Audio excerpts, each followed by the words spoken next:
नमस्कार प्रिय दर्शक बंधु आपण मैंने जानी किछि दिन तले वेस्ट बेंगल रे गोटे बिल्डिंग रे निया लागिगला एवं 4000 रु ऊर्ध्व ईवीएम जोटा कि बेंगल इलेक्शन ले यूज होता सब जली पोड़ी पाउंस हो गला। ये नियाटा आपण जदि कहथु एक्सीडेंटली लागिला ताहले इटा केबे राजनीति रे कोनोसी जिंस एक्सीडेंटली ही न थाए। राजनीति रे एक्चुअली कौन ही थाए जड़े वरिष्ठ आईनजीवी को आम पचार विसी ना एक्चुअली ये जो एक्सीडेंटा है कौन एक्सीडेंट थिला एक्सीडेंट बोले आप कहला कि पेपर बाहर मीडिया कहूँ शुणु आज्ञा जो दिन देशर राज्यर परिस्थिति बदली जीव से दिन आप खराब भावे ना जो दिन आपण मीडिया इंडिपेंडेंटली सचोट हिसाब रे जदि संवाद परिवेशन करने आरंभ करदेव आ कहारी आवश्यकता रहा कहारी साहाय्यर आवश्यकता रहा देश राज्य ठीक लाइन पड़ी उठिक दौड़ किंतु आपण जो कहते आम भी सोशल मीडिया रे देखुचु टीवी रे देखुचु जे वेस्ट बेंगल जो स्टोरेज करा आफ्टर इलेक्शन जो ईवीएम गुड़ाक यूज होता से ईवीएम गुड़ाक हठात गोटे राति हुतु हुतु होगी जोड़ुची मत लगुच जे यहाँ बोधे या पछर किसी गोटे निश्चित कारण ही अच्छी बोली मुझे भावुची नले जदि एते विपदपूर्ण अवस्था थिला जोठी ताको स्टोरिंग करा जाइथिला जदि कहीं ना ईवीएम तो गोटे छुआ खेलना नाला ताको सेमित तो पकई हेबनी बहुत जत्न सहकारे रही ना तेणु से ईवीएम मेसीन जो रखा जाइथिला जदि सेठी विपदर आशंका थिला बा क्षति पहुँचबार आशंका थिला तो जेहेतु आपणकर वेस्ट बेंगल इलेक्शन कौन भारतर जेकोसी जगार इलेक्शन होची आज्ञा से गोटे जिनस सन्देह घेर समस्त रही जेहेतु से मैटरटा वर्तमान प्रायतः हाईकोर्ट विभिन्न हाईकोर्ट और सुप्रीम कोर्ट रे वर्तमान सबजुडिस अच्छी पेंडिंग अच्छी तो सेते बेले जदि सपोज मान्यवर सुप्रीम कोर्ट बा कलकाता हाईकोर्ट ए मैटरटा को जो टेकअप करिसंती बा फाइलिंग हेची अपोजिशन तरफ ईवीएम टा को पुनर्गणति पाई आदेश देवे अच्छी ना ईवीएम अच्छी कि नहीं कौन हम कौन हम कौन हम थिबना बास ना महीसी बाजियो महीसी तेणु मूल माइले जीव सरी देवंक संगे केम्पा करी तेणु सरी मत कहीं लगुच नीति रे ईवीएम टा पुड़ी जाई नहीं तो पुड़ी दिया जाइए मीडिया कहीं वर्तमान परिस्थिति रे आप देखिबा नेहरू कही मीडिया हूँ चतुर्थ स्तंभ किंतु वर्तमान परिस्थिति रे मीडिया बिक्री हो सारी जहाँ उपरू स्क्रिप्टेड होगी आसूची ताकू ही से बजाऊँगी से पेमेंट नौची आ मोदी सरकार 6000 कोटी टंका देशर जनसाधारण मान टैक्स पैसा 6000 कोटी टंका केवल खाली एडवर्टाइजमेंट बैनर पोस्टर मारे खर्च कर आपण स्वीकार कर मीडिया बिक्री जाइए स्वीकार कर धन्यवाद बोधे मो जाना भितर आपण प्रथम थर आपण पार्टी मु शुणिले एवं सत्य पदे कथा जहा भल लगे भाई धन्यवाद यदि आपण भली जदि मीडिया बंधु माने बड़ बड़िया कथा तो आम भाई छुटिया जीव बड़ बड़िया कथा ना कि आपण भली भी जो बंधु माने मीडिया रे अच्छे जदि सामान्यतम यही टाइप उद्यम करते बोध हुए देश राज्य गाँ बहुत किसी हो पारता कि गोटे कथा हूँ माध्यम कहवाई चाहिए जे मीडिया तो आपण कथा अनुसार कौन मुझे निजे देखुची इंडिपेंडेंटली काम करूना क्या चापरे बा क्या रिस्पेक्ट नहीं कि लांच नहीं कि मीडिया आज ठीक से काम करूना जो कि चतुर्थ स्तंभ हिसाब से तार गणतंत्र जो शासन प्रणाली को जमीती प्रभावित करने कथा मीडिया से करें से जो कि आ गोटे कथा भी देखु भारत वर्ष एमती परिस्थिति वर्तमान जे এই যে ইভিএম বাবদରେ जो प्रश्न उठेले जे मुख्य निर्वाचन कमिशनर ହେଲା मुख्य निर्वाचन कमिशनर नियुक्ति प्रक्रिया बाबदରେ ଆପଣ ଜାଣିଛନ୍ତି କେମିତି ହୁଏ? ଯାହା ଥିଲା ଭାରତ ସ୍ୱାଧୀନ ହେବା ପରେ ଆମର ସାମ୍ବିଧାନିକ ବ୍ୟବସ୍ଥା ଯୋଉ ଅଛି ଏଟା ଗୋଟେ ସାମ୍ବିଧାନିକ ପଦ ଇଲେକ୍ସନ କମିଶନ ଇସିଆଇ ଏଟା ଗୋଟେ ସାମ୍ବିଧାନିକ ପଦ ତାକୁ ନିଯୁକ୍ତି କିଏ ଦବ ନା ଆପଣଙ୍କର acting prime minister opposition leader ବିରୋଧୀ ଦଳ ନେତା ଏବଂ ସର୍ବାଗ୍ରେ ରହିବେ ଆପଣଙ୍କର ସୁପ୍ରିମକୋର୍ଟର ମୁଖ୍ୟ ବିଚାରପତି ବା ଚିଫ ଜଷ୍ଟିସ ଅଫ ସୁପ୍ରିମକୋର୍ଟ। କିନ୍ତୁ ଫର ଦି ଫାର୍ଷ୍ଟ ଟାଇମ୍ ଆରେ ଭାଇ କୋଉଠି ଅସୁବିଧା ହେଲା କି ସଡନ ଦେଶ ଜାଣିପାରିଲାନି ଦେଶବାସୀ ଜାଣିପାରିଲେନି ସଡନ କ'ଣ କଲେ ନା ଏଠି ପ୍ରଧାନମନ୍ତ୍ରୀ ରୁହନ୍ତୁ ଅପୋଜିସନ ଲିଡର ରୁହନ୍ତୁ ସୁପ୍ରିମକୋର୍ଟ ଚିଫ ଜଷ୍ଟିସ ରୁହନ୍ତୁ ତାଙ୍କୁ କାଟି ଦେଇକି ଗୃହମନ୍ତ୍ରୀ ବା ହୋମ ମିନିଷ୍ଟରଙ୍କୁ ରଖି ଦିଆଗଲା। ତେଣୁ ମ୍ୟାକ୍ସିମମ୍ ସପୋର୍ଟ ଯାହା କଲେ ସେ ହେଲା ତେଣୁ 2:1 ପଳେଇବ ବିରୋଧୀ ଦଳ ନେତା ଯେତେ କାହିଁ କଟକ ଡାକିଲେ ବି ପ୍ରଧାନମନ୍ତ୍ରୀ ହୋମ ମିନିଷ୍ଟର 2 ଜଣ ଯାହାକୁ ବାଛିବେ ସେ ସଖୀ ଖଣ୍ଡେ ହେଇଥାଉ କ'ଣ ହେଲା ଅସୁବିଧା ସେ ହେବ।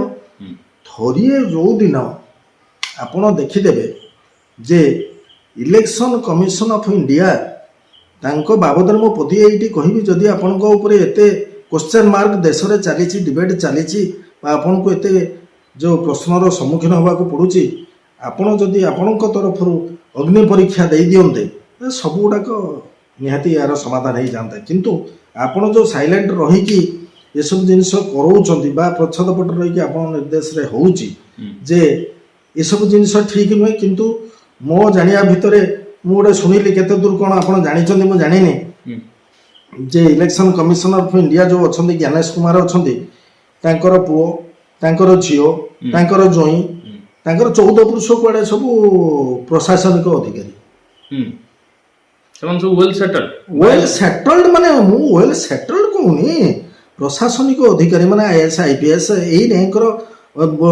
ବୋଲି ମୋ ପାଖରେ ତ ସେମିତି କିଛି ଠୋସ୍ ପ୍ରମାଣ ନାହିଁ ମୁଁ ଶୁଣୁଛି ଏଇଟା କେତେ ଦୂର ସତ ଆଉ ଯଦି ସତ୍ୟ ହେଇଥାଏ ତାହେଲେ ଏଇଟା ଦେଶ ପାଇଁ ବହୁତ ବିପଜ୍ଜନକ ଯେ ତାହେଲେ କୋଉ କାରଣ ପାଇଁ ଏତେ କ'ଣ ବ୍ରିଲିଆଣ୍ଟ ଷ୍ଟୁଡେଣ୍ଟ ତାଙ୍କ ଜ୍ୱାଇଁ ବି ଥିଲା ତାଙ୍କ ଝିଅ ବି ଥିଲା ତାଙ୍କ କୁକୁର ବିଲେଇ ଥିଲା ସବୁଗୁଡ଼ାକ IAS IPS ସବୁଗୁଡ଼ା ପ୍ରଶାସନିକ ଅଧିକାରୀ ହେଇଗଲେ ଦେଶର ଏବଂ ବୋଧେ ତାଙ୍କୁ ଖୁସି କରାଯାଇଛି ସେଟା ବି ହେଇଥାଇପାରେ। ଆଚ୍ଛା ଆପଣ ଯୋଉ ମିଡିଆ ଉପରେ କ୍ୱେଶ୍ଚନ ଉଠେଇଲେ ଗୋଟେ ଛୋଟିଆ କଥା ଦେଖନ୍ତୁ ଜଣେ ପେପରଟେ ଚଲାଉଛି କି ଟିଭିଟେ ଚଲାଉଛି ସେ ଯଦି ଆଡଭର୍ଟାଇଜମେଣ୍ଟ ନ ପାଇବ ତା ପେପର ଚାଲିବ କେମିତି? ଯେଉଁ ପେପରରେ ଯେଉଁ କର୍ମଚାରୀ ମାନେ କାମ କରୁଛନ୍ତି ସେମାନେ ଦରମା ପାଇବେ କେମିତି? ଖାଲି ତ ପେପର ଆଜିକା ଡେଟ୍ରେ ମୋବାଇଲ ଯୁଗ ହେଇଗଲା ପେପର ତ କେହି ପଢୁନାହାନ୍ତି ସେ ଗୋଟେ ମିଡିଆ ହାଉସ୍ କରିଛି ତ କେମିତି ସେ ଚଳିବ ଯଦି ସେ ଆଡଭର୍ଟାଇଜମେଣ୍ଟରୁ ପଇସା ନ ନିଏ ଯଦି ଗଭର୍ଣ୍ଣମେଣ୍ଟର ଆଡଭର୍ଟାଇଜମେଣ୍ଟ ତାକୁ ନ ମିଳିଲା ତାହେଲେ ସେ ଚଳିବ କେମିତି ସେ ନିଜେ ଚଳିବ କେମିତି? ବର୍ତ୍ତମାନ ମିଡିଆ ତ ଆଉ ମିଡିଆ ନୁହେଁ ସେଟା ଗୋଟେ ଶିଳ୍ପ ହେଇଯାଇଛି ତେଣୁ ସାମ୍ବାଦିକ ହଉଛନ୍ତି ଗୋତି ଶ୍ରମିକ ତେଣୁ ସେମାନେ ସେ ପୁଣି ଯଦି ପଇସା ନ ନେବେ ତାଙ୍କର ମିଡିଆ ହାଉସ୍ ଚଳିବ କେମିତି? ସେ ଏଇ କ୍ୱେଶ୍ଚନ କରୁଛନ୍ତି। ଆମେ ଯେତେବେଳେ କହୁଛନ୍ତି ଗୋଦି ମିଡିଆ ତମେ କାହିଁକି ବିକ୍ରି ହେଇଗଲ ତମେ ନିରପେକ୍ଷତା କାହିଁକି ଚାଲିଗଲା ତମ ପାଖରୁ ସେମାନେ ଏଇ କ୍ୱେଶ୍ଚନ କରୁଛନ୍ତି ଆମେ ଚଳିବୁ କେମିତି? ଆପଣଙ୍କର ନିକଟରେ ଦେଖିଥିବେ ବିହାରର ଯେଉଁ ଖାନ ସାର୍ ବୋଲି ଜଣେ ବିନା ପଇସାରେ ଗରିବ ପିଲାମାନଙ୍କୁ ମାନେ କ'ଣ ତଳ ସ୍ତରରୁ ଉଠେଇ ଆଣିକି ପ୍ରଶାସନିକ ଅଧିକାରୀ ପୋଲିସ ଅଫିସର ବଡ଼ ବଡ଼ ପୋଷ୍ଟରେ ଯେଉଁ ପାଠ ପଢ଼େଇ ତାଙ୍କୁ ଉଦ୍ୟମ କରି ସେ ଯେଉଁ ମଣିଷ କରିଛନ୍ତି ଏବଂ ବିହାରରେ ଗୋଟେ ମେଡ଼ିକାଲ ସେ ଖୋଲିଛନ୍ତି ନିଜ ପଇସାରେ ଯେଉଁ ପଇସା ରୋଜଗାର କରୁଛନ୍ତି ସେଥିରେ ବହୁତ କମ୍ ରେଟ୍ରେ ଆଜ୍ଞା ଯୋଉଠି 1000 ଟଙ୍କାରେ ଆପଣ ଟେଷ୍ଟ କରୁଛନ୍ତି ଆପଣଙ୍କର ପାଥୋଲୋଜି ଟେଷ୍ଟ କରୁଛନ୍ତି ବଡ଼ ବଡ଼ ମେଡ଼ିକାଲରେ ସେଠି ତାଙ୍କର 7 ଟଙ୍କା ନା 8 ଟଙ୍କାରେ ସେଠି ଟେଷ୍ଟ ହେଇପାରୁଛି। ତେଣୁ ତାଙ୍କୁ ଯଦି ଆପଣଙ୍କର ମିଡିଆ ଆଜତକର ସେ ଯୋଉ ଇଏ କ'ଣ କହିଲେ ସେ ଲେଡି ଅଞ୍ଜନା ଓମ୍ କଶ୍ୟପ 2 कोटी का टीचर ମାନେ କ'ଣ ତମର ଔକାତ କୋଉଠି ରହିଲା? ତାକୁ ସାରା ଭାରତବର୍ଷ କ'ଣ ସାରା ଭାରତବର୍ଷର ବାହାରୁ ପିଲା ଆସିକି ମଧ୍ୟ କୋଚିଂ ତାଙ୍କ ପାଖରେ ନେଉଛନ୍ତି ନା ଜଣେ ଶିକ୍ଷକକୁ ଏ ସମାଜରେ ଯଦି ସମ୍ମାନ ଦେଇ ନ ଶିଖିଛ ତାହେଲେ ସିଏ ଜଣେ ମିଡିଆର ଆଙ୍କର ହେବା କୌଣସି ଯୋଗ୍ୟତା ନାହିଁ ତାର। ଆରେ ସିଏ ତ ନିଜେ ବିକ୍ରି ହେଇସାରିଛି ବିକ୍ରି ମୁଣ୍ଡ ତମେ ନିଜେ 2 कोटी का आदमी बोली तमें अन्य जन कौच 2 कोटी का टीचर হ্যাঁ ନିଜେ ପୁଣି ପ୍ରେସ୍ ୱାର୍ଲଡ ପ୍ରେସ୍ ଇଣ୍ଡେକ୍ସ ରେ 157 ନମ୍ବର ସ୍ଥାନରେ ଅଛନ୍ତି। ତେଣୁ ସମୟ ବଡ଼ ବଳବାନ। କାଲି ସକାଳ ହୁଏତ ଏ ସରକାର ନଥିବ, କାଲି ସକାଳ ହୁଏତ ଅଲଗା କିଏ ସରକାର ଆସିବ। ବହୁତ ବଡ଼ ବଡ଼ ଘଟଣାରେ ମଧ୍ୟ ପ୍ରଳୟ ଆସିଛି ଏବଂ ତାପରେ ମଧ୍ୟ ଧୀରେ ଧୀରେ ଶାନ୍ତି ପଡ଼ିଛି। ତାହେଲେ ଆପଣଙ୍କ କହିବା ଅନୁସାରେ ପ୍ରଳୟ ସୁନିଶ୍ଚିତ 100%। ଯୋଉଠି ଆନ୍ଦୋଳନ ନାହିଁ, ଯୋଉଠି ଜନ ଆନ୍ଦୋଳନ ନାହିଁ, ଆଜ୍ଞା ପିଲାଟେ ନ କାନ୍ଦିଲେ ମା କ୍ଷୀର ଦବ? ନା ଦେବନି। 2014 ମସିହାରୁ ଇସ୍ୟୁ ଉଠୁଛି ଯେ ଇଭିଏମ୍ ଭୋଟ ଚୋରି ହଉଛି। ସେଇ ଗୋଟିଏ ଲୋକ ରାହୁଲ ଗାନ୍ଧୀ ପିଟି କଚେରୀ ଡାକୁଛନ୍ତି। ଆଜ୍ଞା ଗାଁ ନିଦ ଭାଙ୍ଗୁଥିଲା। ଏଇ ମମତା ବାନାର୍ଜୀ ମୁହଁ ମୁଡି ଦେଇକି ସମସ୍ତଙ୍କୁ ଯାଉଥିଲା। ପଡିଛି ନା ଜାଲର ଆଜି। ନିଜେ ପଡ଼ିଲେ କଷ୍ଟ ଲାଗୁଛି, ଅନ୍ୟ ପଡ଼ିଲେ କ'ଣ ଇଏ ହଉଛି, ଗନ୍ଧ ହଉଛି ନା କ'ଣ? ତେଣୁ ଆଜ୍ଞା କାନ୍ଧରେ ପଡ଼ିଲେ ବଜେଇ ଶିଖନ୍ତି। ତେଣୁ ବର୍ତ୍ତମାନ ଜାଲର ଛନ୍ଦି ହେଇଛି ମମତା ବାନାର୍ଜୀ। ବର୍ତ୍ତମାନ ଦେଖନ୍ତୁ ୱେଷ୍ଟବେଙ୍ଗଲ ଅବସ୍ଥା କ'ଣ। ଆଜ୍ଞା ମୁଁ କେଉଁଠି ନା କେଉଁଠି ଇଭିଏମ୍ ବାବଦରେ ମୁଁ ସାଟିସ୍ଫାଏଡ୍ ନୁହଁ। ମୋର ଯେଉଁ ପବ୍ଲିକଲି ଯେଉଁ ଇସ୍ୟୁ ଉଠୁଛି ମୁଁ ସେଥିରେ ପ୍ରାୟତଃ କେତେକାଂଶରେ ମୁଁ ଏକମତ ସେଥିରେ। ପବ୍ଲିକ ଇସ୍ୟୁରେ ଏକମତ। ଯଦି ଆମେ ଦେଖିବା ଦିଟା ପଲିଟିକାଲ ପାର୍ଟି, ପ୍ରମୁଖ ପଲିଟିକାଲ ବିଜେପି ଆଉ କଂଗ୍ରେସ, ଦିଟାକୁ ଆମେ ଯଦି କମ୍ପେୟାର କରିବା, ବିଜେପି 3 ଗୋଡ଼ରେ ବାଟ ଯାଉଛି। 3 ଗୋଡ଼, ଫାଷ୍ଟ ଗୋଡ଼ କ'ଣ? ତା ପାଖରେ ମନି ପାୱାର ଅଛି। ସେକେଣ୍ଡ ଗୋଡ଼ କ'ଣ? RSS, ଯିଏକି ଡୋର ଟୁ ଡୋର କ୍ୟାମ୍ପେନିଂ କରିକି ବିଜେପି ପାଇଁ ପ୍ରଚାର କରୁଛି। ଥାର୍ଡ ଗୋଡ଼ କ'ଣ? ତାର ଯୋଉ ରହିଛନ୍ତି ପଲିଟିକାଲ ଲୋକ, ସେ ପଲିଟିକ୍ସ କରୁଛନ୍ତି। ସିଏ ତୁଳନାରେ କଂଗ୍ରେସକୁ ଯଦି ଦେଖିବା, ଗୋଟିଏ ଗୋଡ଼ ତାର କାମ କରୁଛି, ପଲିଟିକ୍ସ କରୁଛି। ଆଉ ବାକି ନା ତା ପାଖରେ ପଇସା ଅଛି, ନା RSS ଭଳିଆ କ'ଣ ଗୋଟେ ସଂଗଠନ ଅଛି। କେମିତି କମ୍ପିଟିସନ କରିବ? ଆପଣ ପ୍ରଥମେ ଜାଣିଛନ୍ତି ନା ଯେ ଯେତେବେଳେ କେନ୍ଦ୍ରରେ 2014 ସରକାର ଆସିଲା, ପ୍ରଥମ ଷ୍ଟେପ୍ କ'ଣ ଥିଲା ତାଙ୍କର? ନୋଟବନ୍ଦୀ। ତାର ଉଦ୍ଦେଶ୍ୟ କ'ଣ ଥିଲା? କ'ଣ କିଛି ନାହିଁ। ଆଜି ବି ବିଜେପି ଉଦ୍ଦେଶ୍ୟ ଥିଲା ଆପଣ ଟିକେ ଗୌରବକୁ ଯାଆନ୍ତୁ।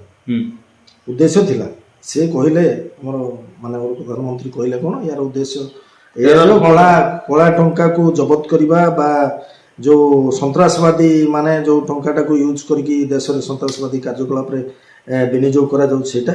କିନ୍ତୁ ମୁଖ୍ୟ ପ୍ରସଙ୍ଗ ସେ କହିନଥିଲେ। ମୁଖ୍ୟ ପ୍ରସଙ୍ଗ କ'ଣ ନା, ଆମେ ସମସ୍ତେ ଜାଣିଛେ ସେତେବେଳେ ମଧ୍ୟ ଆମେ ବି ଚାହୁଁଥିଲୁ ସରକାର ପରିବର୍ତ୍ତନ ହଉ, ବିଜେପି ସରକାର ଆସୁ ବା ଅନ୍ୟାନ୍ୟ XYZ ଯିଏ ଆସୁ, ସରକାର ପରିବର୍ତ୍ତନ ହଉ। ତା ମାନେ ନୁହେଁ ଯେ ଗୋଟେ ଆକ୍ରମଣାତ୍ମକ ଭଙ୍ଗୀରେ ଗୋଟେ ବିରୋଧୀ ଦଳମାନଙ୍କୁ ଦେଖିବା ବା ତାଙ୍କର ସର୍ବନାଶ କରିବା। ଆରେ ନୋ ଡାଉଟ୍ ସମସ୍ତେ ଜାଣିଛନ୍ତି ଯେ ଦେଶରେ ଦୁର୍ନୀତିର ମୂଳ ଗଛଟା ଲଗେଇଥିଲା କଂଗ୍ରେସ। କଂଗ୍ରେସ ବି ବହୁତ ଦୁର୍ନୀତିରେ ଲିପ୍ତ ଥିଲା ଏବଂ ତାର କଳା ଟଙ୍କା ଗୁଡ଼ା ଯେତେବେଳେ ଆମର ମାନ୍ୟବର ପ୍ରଧାନମନ୍ତ୍ରୀ କହିଲେ କ'ଣ, ମୁଁ ସୁଇଜରଲ୍ୟାଣ୍ଡ ବ୍ୟାଙ୍କରୁ କଳା ଟଙ୍କା 15 ଦିନ ଭିତରେ ଆଣିକି ଦେଇଦେବି, ସମସ୍ତଙ୍କ ଖାତାକୁ 15 ଲକ୍ଷ ଲେଖାଏଁ ଯିବ। ଆଜି ପର୍ଯ୍ୟନ୍ତ ଟଙ୍କାଟା ଆସିପାରିଲା ଲାଗି। କିନ୍ତୁ କଂଗ୍ରେସ ପାଖରେ ନିଶ୍ଚିତ କଳା ଟଙ୍କା, ଏରା ଆଜି ଫାଉଣ୍ଡେସନ, ଅନ୍ୟାନ୍ୟ ଫାଉଣ୍ଡେସନ କରିକି ଯେଉଁ ଟଙ୍କା ଥିଲା ରେ ବାବୁ, ଥିଲା ନାହିଁ। ସେଟାକୁ ମାନ୍ୟବର ପ୍ରଧାନମନ୍ତ୍ରୀ ପ୍ରଥମେ ଦେଖିଲେ ଯେ କଂଗ୍ରେସଟାକୁ ଦୁର୍ବଳ କରିବା ପାଇଁ ହେଲେ এইটা ହିଁ ଠିକ୍। ଯେଉଁ ଟଙ୍କାଟାକୁ ସେ ରଖିଛନ୍ତି ସେ ଟଙ୍କାଟାକୁ ମୁଁ ଆଗେ ଦୁର୍ବଳ କରିଦିଏ। ସେଟା ଆଉ ଚାଲିନେ ତ ସେ କରିବ। ଆଉ ଯେ କରିଦେଇକି ଲୋକଙ୍କୁ କହିଦେଲା ଯାହା ପାଖରେ ଯାହା ଅଛି ଟଙ୍କା ନେଇକି ବ୍ୟାଙ୍କରେ ଆକାଉଣ୍ଟରେ ଡିପୋଜିଟ୍ କରିଦିଅ। ତା ପାଖରେ ଧର ଗୋଟେ ହଜାର କୋଟି ଟଙ୍କା, ସେ କୋଉଠି ଗୋଟେ କମ୍ବଳ ତଳେ କି ଇଏ ତଳେ, ପଲଙ୍କ ତଳେ କି ବାସ କରିକି ସିନ୍ଦୁକ କରିକି କଂଗ୍ରେସ ପାର୍ଟି କୋଉଠି ରଖିଥିବେ, ନେଇକି ବ୍ୟାଙ୍କରେ ଡିପୋଜିଟ୍ କରିପାରିବେ କି? ଡିପୋଜିଟ୍ କରି ତ ନେଇକି ଗଲେ ଏପଟର ସାପ ଜଗିଛି, ଚୁଟ ମାରିବ କିଏ? ସରକାର। ଏତେ ଟଙ୍କା କୋଉଠୁ ଆଣିଲ? ସେ ତାପରେ ଦେଖିଲେ ଏଇ ଗଙ୍ଗା ନଦୀର ଟଙ୍କା ଭାସୁଛି, ଯମୁନା ନଦୀର ଟଙ୍କା ଭାସୁଛି, ବଟ୍ ଟଙ୍କା ପାଣି ଆଉ ଭାସିଲାନି। ସବୁ ନଦୀର ଟଙ୍କା ବସ୍ତା ଭାସିଲା। କୋଉଠୁ ଆସିଲା ଏଇ ଟଙ୍କା? ତେଣୁ କଂଗ୍ରେସଟାକୁ ଦୁର୍ବଳ କରିବା ପଛରେ ନୋଟବନ୍ଦୀ ଏକମାତ୍ର ପ୍ରମୁଖ କାରଣ ଥିଲା। ତାର ଯେଉଁ ବ୍ୟାକଗ୍ରାଉଣ୍ଡ ମନି ବା ତାର ଯେଉଁ ଫଣ୍ଡସଟାକୁ ଟୋଟାଲ ଏକଦମ ଦୁର୍ବଳ କରିଦେଲେ। ଯେକୌଣସି ପାର୍ଟି ହଉ, ଯଦି ଆର୍ଥିକ ଅବସ୍ଥା ସ୍ୱଚ୍ଛଳ ନଥିବ ସେ ପାର୍ଟି ଆଜ୍ଞା ଚାଲିପାରିବନି। ଆପଣ ତ ଆଜିକାଲି ଦେଖିଛନ୍ତି ଇଲେକ୍ସନ ମେନିଆ, ଯୋଉଠି ମଦ ମାଂସ ପଇସା ନଦେଲେ ସାଧାରଣ ଭଦ୍ରଲୋକ ତ କେହି ରାଜନୀତି ଭିତରକୁ ଯାଇପାରିବେ ନାହିଁ। ତାଙ୍କ କତର ସେ ବ୍ଲାକ୍ ମନି ନାହିଁ, ଯାଇପାରିବେନି ଆଜ୍ଞା। ତେଣୁ ୟାର ଉଦ୍ଦେଶ୍ୟ ଅଲଗା। କିନ୍ତୁ ବର୍ତ୍ତମାନ ସମୟ ସିଚୁଏସନରେ କଂଗ୍ରେସ କେତେ ଦୂର, ମାନେ କଂଗ୍ରେସ ନୋ ଡାଉଟ୍ ମୋ ଜାଣିବା ଭିତରେ କଂଗ୍ରେସ ହଉ XYZ ଯିଏ ବି ହଉ, ମୋର ଗୋଟେ ବି ଯେମିତି 24 ବର୍ଷ ଶାସନ ପରେ ମୋର ତ ମତ ଯେତେବେଳେ ସରକାର ପରିବର୍ତ୍ତନ ହେଲା ମୁଁ ଖୁସି ହେଲି ନା ଏଇଟା ଡେମୋକ୍ରାସି ବା ଗଣତନ୍ତ୍ର ପାଇଁ ଏଇଟା ଶୁଭଙ୍କର ସରକାର ନିହାତି ପରିବର୍ତ୍ତନ ହେବା ଦରକାର ନହେଲେ ସ୍ୱେଚ୍ଛାଚାରୀ ହେଇଯିବ ଶାସକ ତେଣୁ ସରକାର ପରିବର୍ତ୍ତନ ଯେଉଁ ହେଲା ସତ କିନ୍ତୁ ସରକାର ପରିବର୍ତ୍ତନ ହେଇକି ଲୋକମାନଙ୍କର ଦୁର୍ଦ୍ଦଶାର କାରଣ ପାଲଟିଯିବ ଓଡ଼ିଶାରେ ଏ ପ୍ରକାର ଆଶା ଆମେ କରିନଥିଲୁ ଏ କି ପ୍ରକାର ଶାସନ ଚାଲିଛି ଏଇଟା ମୋଗଲ ଶାସନ ନା ଇଂରେଜ ଶାସନ ନା କ'ଣ ତାଠାରୁ ବଳିଗଲା ଆଜ୍ଞା କ'ଣ ଚାଲିଛି ଏଠି ସରକାର ଅଛି ଏ ପ୍ରଶାସନ କାମ କରୁଛି ଆଜ୍ଞା ଯିଏ ଯାହା ପାରିଲା ଲୁଟିଲା ଯିଏ ଯାହା ପାରିଲା ଯାହା ଉପରେ ଅତ୍ୟାଚାର କଲା ମର୍ଡର କଲା ରେପ୍ କଲା ଚୋରି କଲା ଡକାୟତ କଲା କିଛି ଆଜ୍ଞା ଏଠି ଚାଲୁନି ଆଜ୍ଞା ଶାସନ କଳ ପୁରା ସ୍ଥାଣୁ ହେଇଯାଇଛି କ'ଣ ଚାଲିଛି ଏଠି ଆଉ ଆପଣମାନେ ତ ସବୁରି କ୍ଷେତ୍ରରେ ମୁଁ ଆପଣମାନଙ୍କୁ ବେଶୀ ଦୋଷାରୋପ କରିବି ଆପଣ ମିଡ଼ିଆ ବନ୍ଧୁମାନେ ଆପଣ ଦି ପ୍ୟାକ୍ ପକେଇ ଦେଇ ଦି ପ୍ୟାକ୍ ବୁଝିପାରୁଛନ୍ତି ତ ଯେଉଁ ଗରମ ନୋଟଟାକୁ ଦି ପ୍ୟାକ୍ ପକେଇ ଦେଇକି ଆପଣ ଆରାମସେ ନିଶାରେ ଶୋଇଛନ୍ତି ଏପଟରେ ତ ଘର ଲୁଟ ଆଉ ସମସ୍ତଙ୍କ ଉପରେ କାହିଁକି ନାଇଁ ଆପଣଙ୍କ ମିଡ଼ିଆ ବନ୍ଧୁ ମୁଁ ଆପଣଙ୍କୁ କହୁନାହିଁ ଆପଣଙ୍କ ବାବଦରେ ମୁଁ ଜାଣିଛି ଆପଣଙ୍କ ପ୍ରତି ମଧ୍ୟ ଆପଣ ଏଇ ସଚ୍ଚୋଟତା କାରଣରୁ ମଧ୍ୟ ଆପଣ ଦିନ ଥିଲା ଆପଣଙ୍କୁ ଆରେଷ୍ଟ କରିକି ମଧ୍ୟ ପୁଲିସ ବିନା କାରଣ ନେଇକି ଆସିଥିଲା ଯେଉଁଥିପାଇଁ କି ମୁଁ ମଧ୍ୟ on the very same day ଆପଣଙ୍କୁ ମଧ୍ୟ ରିଲିଜ୍ କରିଛି ସେଇଟା ବଡ଼ କଥା ନୁହଁ ବଡ଼ କଥା ହେଉଛି ମିଡ଼ିଆ ବନ୍ଧୁ ମୁଁ ଆପଣ ପର୍ସନ୍ କନସର୍ନ କହୁନି ମିଡ଼ିଆ ବନ୍ଧୁ ଆପଣମାନେ ସଜାଗ ହୁଅନ୍ତୁ ଆପଣମାନେ ଆପଣଙ୍କ ହାତରେ ବୋଧ ହୁଏ ଚାହିଁଲେ ଦେଶ ରାଜ୍ୟ ଭାଗ୍ୟ ପରିବର୍ତ୍ତନ ହେଇପାରିବ ବହୁତ ବହୁତ ଧନ୍ୟବାଦ।